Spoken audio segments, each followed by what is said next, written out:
we'll dive into 5-Star Bath Solutions. Okay, so this a little bit about this franchise. It started in 1996, started franchising in 2002. They have 6 corporate-owned territories. They have 75 franchise territories. Maybe franchisees own more than one, so maybe not 75 franchisees. Probably not 75 franchisees. We'll just, since we're covering so many businesses, I'm just going to hit you with the highlights, if you don't mind. So their total investment range is between $113,000 to $250,000 to get open. For those of you not familiar with how you fund a franchise, typically most people fund with a SBA loan, and there's many different ways that you can fund. We've made many videos on how to do that and how you can fund it. If you want the link to any of those videos, just drop us a comment wherever you're watching, and then me or my team will come back in afterwards and give you the link to like detailed funding video guides breaking down all the ways you can get funded. But typically, if you have access to 20%, so between, let's just call it $20,000 to $50,000, let's call it $25,000 to $50,000 as the 20% equity injection or down payment, then you can fund this. And so 5-Star Bath, what they do is they quick, affordable bath and shower remodeling. So most jobs are done in just 1 to 3 days. And what's cool is that it's kind of like cookie cutter remodels. So I don't know if you've ever seen the ads on Facebook before. I've seen with other competitors, but the product itself, it's pre-cut, right? And so it's pretty cool. You're not doing this huge, complex remodel. It's kind of plug and play. And some people are very happy with that, right? So it's pretty cool. Here's what their numbers show for this franchise. And I like that they're transparent, which is pretty cool. So franchisees reporting with under 12 months in operation, they had average annual sales of $517,000. 12 to 24 months, meaning that they were open and operating for 12 to 24 months. $900,000 average sales. I think this is so weird that this drops between 25 and 36 months. This is so odd to me. Doesn't make sense.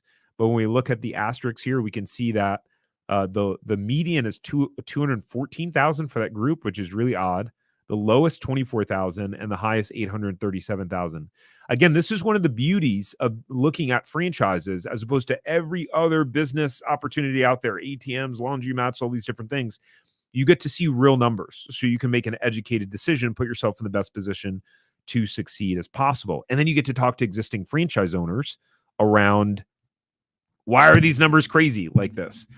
But folks reporting 37 months and longer in business, the average annual sales $2.1 million, with the highest doing 5.6 million, lowest doing 263, the median doing 1.1 million. So very interesting numbers. I told you we were going to be very transparent. The title, sorry for the clickbaity title and thumbnail to this video, but we've got to get your attention somehow, and then we can provide you the really good stuff. So hopefully you're getting value out of what we're providing now. And we just want to be really, really transparent because I think that's the way to go.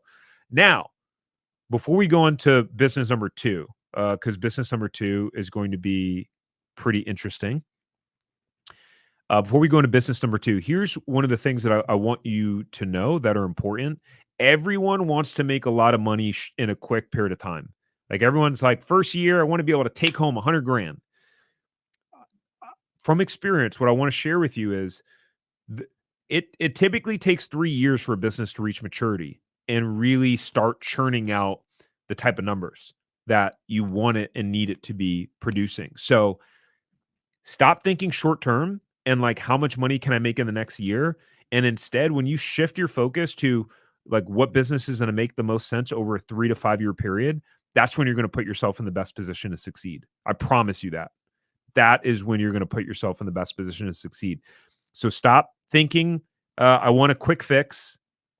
I want the shiny object. I literally see a couple of viewers dropped off when I said that. Good. If you're not serious and you just want the get rich quick thing, you'll be chasing that like for a long time. That's what I did. I'm talking from experience here. I just kept chasing how can I make the most money in the shortest period of time, and I kept jumping from thing to thing to thing to thing. Finally, franchising got me to settle down. All right, let's go to the next opportunity, which is this one is from week 8. So I wanted to show you another low cost. So we'll show you a hybrid of some low cost ones that are in different industries versus ones that are a little bit more expensive. The reason why I like this one is because their numbers were quite transparent. That was the resale we had hit on. And so here we go. The franchise is called Assisting Hands, and they started in 2006 in Idaho. They have 5 corporate territories, 170 franchise units. So the model has been proven and duplicated. Their franchise fee is $55,000, and the investment range is pretty low, between 90 grand to 160 grand to get up and running, right? So again, if any of these franchises you want to see if they're available in your area, you can do so for free with our team by going to franchiseempire.com/check territory. So maybe I'll just keep that thing up, or maybe that'll become the banner. Do I have a banner for that? I don't. Maybe I'll create one in a second. This is where I should be. I didn't plan to do this live until this morning. I didn't tell anyone on my team. Usually there'd be someone here on in the studio to help me, but there's not. So here's why I pulled this one and I liked it. It's kind of hard to see as the image is a little bit blurry. But what's cool is that they're super transparent. They list on the right-hand side the gross revenue for the location and how many businesses are in that location and when was it opened. So now, without reading all the fine print, my assumption here is that it's all through the same franchise owner and then they just have multiple territories. That's the assumption I'm making. I could be wrong. You'd have to check the FDD. That's my disclosure. But here's what's interesting. You've got, okay, businesses here doing $7.8 million in revenue um, off of 4 locations, territories, businesses. You've got one here doing 2.1 million in revenue off of 1 location. But look at this. I mean, this was open in 2008, right? This one is in California. It's open in 2021, doing 1 million in revenue, and that's only through 1 business. So you see a pretty good diversity here. Then you see some duds. Okay, this one in Colorado, they've been open for 3 years, only doing 274,000. And then you see ones like this in Brevard, Florida. Now we all know that that's where, Florida has a lot of older people, so I'm sure there's some opportunity there. But $8.8 million opened in 2015. Only 2 businesses or territories in that area. So this shows some really big numbers here. It shows the opportunity is there. I would want to know what's the difference.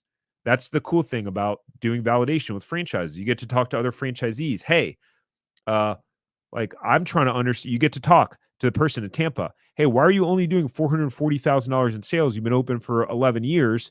When you have someone in Windermere, Florida, that opened in 2021, and they're doing 3 times the amount of sales as you. You may not ask the question that directly, but you get that insight.